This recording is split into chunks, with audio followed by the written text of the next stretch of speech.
Hello, my name is Caitlin Silva, and today I'm looking at, are there really different learning styles?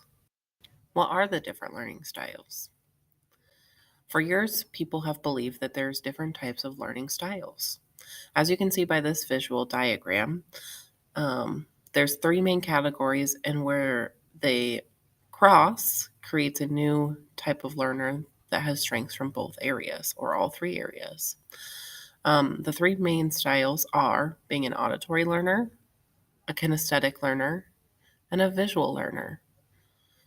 Visual learners typically have been said to prefer using pictures, images, and have spatial understanding, whereas auditory learners have been said to prefer using sound and listening, where physical learners, underneath the kinesthetic, prefer using their body, hands, and sense of touch. What does the research say about learning styles? Well, from Cuevas and Dawson 2018, we can look at this study. The title of it was A Test of Two Alternative Cognitive Processing Models, Learning Styles and Dual Coding. In this study, they studied 204 university students, and they were looking at how students processed visual and auditory information, which connects back to the visual and auditory learning styles. The results from this study showed that there was no significant interaction effect between learning styles and conditions, suggesting the most basic prediction of learning styles hypothesis should be rejected. What does the research say? From Huseman and O'Loughlin from 2018, we have their study where they said, another nail in the coffin for learning styles. Disparities among undergrad anatomy students, study strategies, class performance, and reported VARK learning styles. The population that was studied in this test was 426 anatomy students from the years 2015 to 2016. What was studied?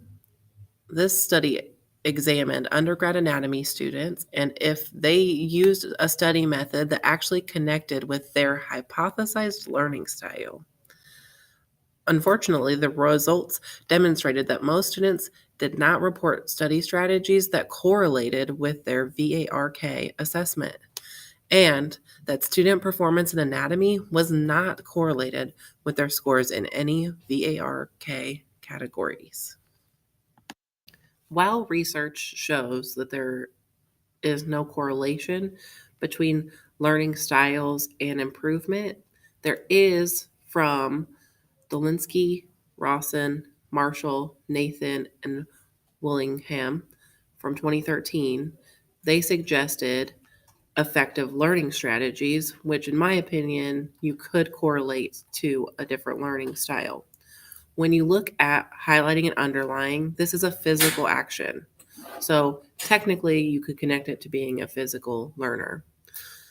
Distributed practice, where you break apart the time that you're studying instead of mashing it all at once, could be connected to a lot of different learning styles, especially if teachers are using lots of different methods to support their students in the learning process. You could distribute practice using visuals and listening to a video. So this could be connected to all of them in that middle section of the learning styles.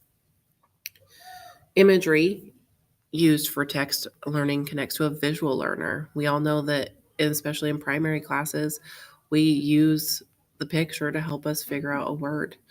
And we can also use rereading, which is a visual action and connects to a visual learner. All right, so I'm going to give you my final opinions on debunking whether there is different learning styles. While there is no research to support that there are actually different learning styles, there is distinct connections between learning strategies and learning styles, in my opinion. While this might not be proven, it is, in my opinion, that there are some truth to the fact that learning needs some variation to be effective. And these are the references I used for the information throughout my video. Thank you for watching.